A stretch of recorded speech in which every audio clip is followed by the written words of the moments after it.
Oke, teman-teman, ini lanjutan video yang sebelumnya ya. Kebetulan videonya tadi terputus, jadi saya buatkan video secara terpisah. Kali ini kita bahas soal target iklan di Facebook Ads-nya. Jadi ini bahas objektif, eh, teknis di Facebook Ads-nya. Nah, yang pertama itu ada conversion, yang kedua itu consideration, yang ketiga itu awareness.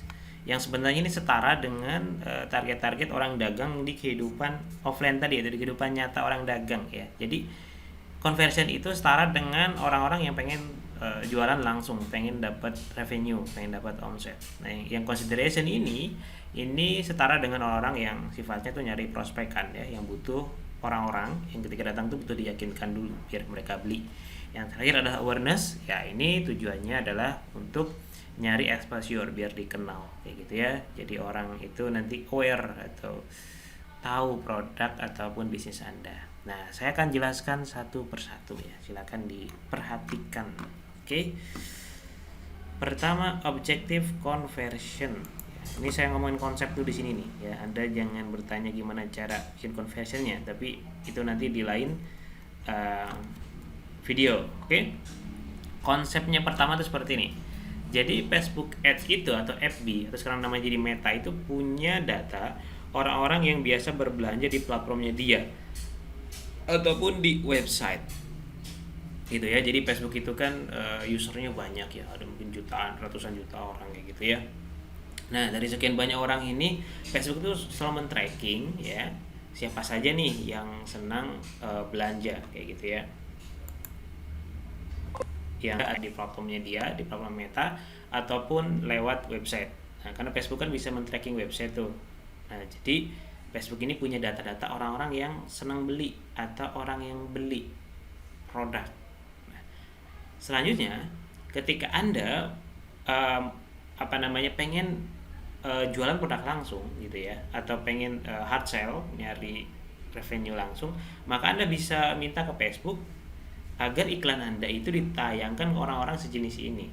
Facebook, ini saya ada iklan ya, ada produk kayak gitu, tolong tayangkan ke orang-orang yang memang uh, cenderung beli ya di platform Anda ataupun di data-data Anda. Nanti kemudian iklan Anda itu ditawarkan ke Facebook atau ditawarkan oleh Facebook ke orang-orang yang memang biasa beli gitu ya. Anda kalau tidak percaya, coba saja ada iklan lewat, Anda klik websitenya gitu ya.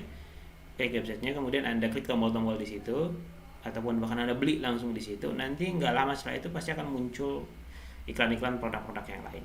Ya, kenapa? Karena Facebook punya sistem tracking untuk mengidentifikasi jenis-jenis audiensnya. Ada yang audiens yang memang senang beli diklasifikasikan sama Facebook, ini orangnya senang beli gitu ya. Nah, jadi ketika ada advertiser ya yang menawarkan produk, maka Anda yang pertama kali nanti ditawarkan. Kurang lebih konsep dasarnya seperti itu ya. Jadi di sini menurut saya powerfulnya Facebook, karena Facebook punya data yang lumayan matang ya, bisa jadi matang ya, dan mereka terus mengembangkan karena Facebook itu satu platform periklanan di media sosial yang awal gitu ya. Nah, jadi Anda bisa menggunakan ini untuk menjual produk secara langsung.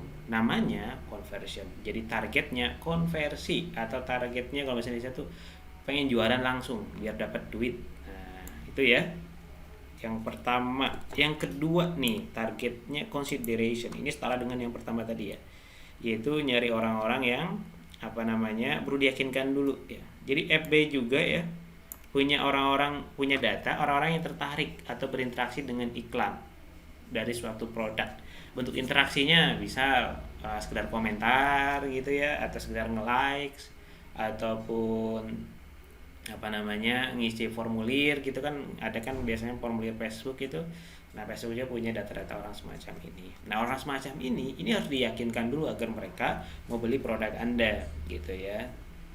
Jumlahnya orang seperti lebih banyak dibandingkan orang-orang yang pertama yang konversi. Misal Anda mau jualan jasa rumah kayak gitu ya, jasa rumah, jasa bangun rumah, ataupun Anda jual properti, kan rasanya tidak mungkin ya, jarang sekali terjadi gitu.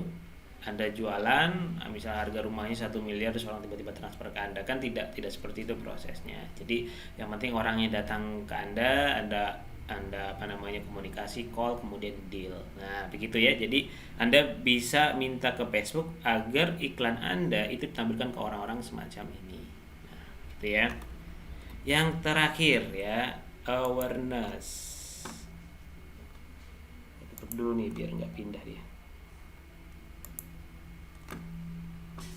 Nah, Facebook Ads itu kan FB itu ya, atau Meta itu usernya kan ada ratusan juta di Indonesia saja ya.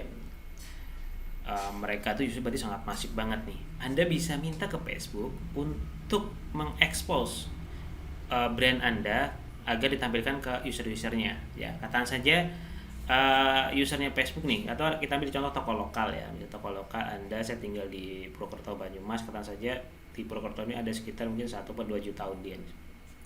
Saya bikin toko roti nih misalnya. Gimana caranya agar orang satu Banyumas ini gitu ya kenal toko roti saya? Ya, saya minta ke Facebook agar iklan toko roti saya ditunjukkan terus menerus ke pengguna Facebook yang berlokasi di Banyumas gitu ya. Mereka ini saya minta Facebook agar melihat iklan saya sehari minimal 2 kali. Nah, bisa gitu ya. Saya jalankan iklannya selama 1 bulan karena segitu. Berarti kan 30 kali 2 itu udah berapa kali mereka lihat iklan ya. Udah mungkin 60 kali. Ini mereka satu orang tuh selama 1 bulan tuh lihat iklan, tiap hari lihat iklan saya terus. Gitu ya. Nah, kalau udah sering lihat iklan gitu ya, itu kan berarti nanti orang tuh mulai penasaran, mulai ketertarikan untuk nyoba atau beli kayak gitu. Jadi karena frekuensi iklannya bisa disetting semacam itu, Anda bisa menggunakan ini untuk exposure gitu. Ini lebih terukur ya, dan lebih dari segi cost lebih murah dibandingkan Anda harus bayar artis, influencer dan sebagainya. Walaupun memang secara fungsional berbeda, tapi Facebook bisa digunakan untuk tujuan ini ya. Kalau untuk tujuan ini ya Anda tidak berharap sales dari sana gitu, atau bahkan nggak usah ngomongin sales dulu karena tujuannya adalah objektif. Nah, gitu ya. Sampai sini ya, semoga Anda bisa memahami ya 3 basic objektif di iklan. Kenapa harus ini harus dipahami? Jangan sampai Anda tuh pengennya jualan gitu ya. Anda pengennya dapat duit, objektifnya consideration. Ya tidak bakal dapat. Ya kalau dapat pun ya sifatnya luck saja, beruntung. Apalagi makanya awareness gitu. Jadi Anda harus jujur ke diri Anda sendiri gitu ya. Kalau ini sebenarnya Anda pengen apa nih? Oh, is clear, pengen duit. Ya udah, pakainya conversion gitu ya. Jadi jangan kayak Favifu gitu ya, saya pengen bikin brand, saya pengen bikin apa dan sebagainya gitu ya. Aslinya masih pengen duit, ya udah simpel aja pakai conversion. Facebook sudah menyediakan objektifnya sesuai dengan kebutuhan Anda. Oke, ini video yang bagian keduanya ya. Sampai sini videonya, semoga Anda bisa paham ya. Nanti di bagian selanjutnya ya saya akan demokan ke Anda bagaimana cara beriklan conversion di dashboard Facebook-nya langsung. Terima kasih. Oh ya, kalau Anda ini videonya public, jadi kalau Anda suka dengan video ini atau Anda pengen bertanya, silahkan komen di kolom komentar, ataupun ketika Anda pengen support channel saya ya silahkan di subscribe. Thank you.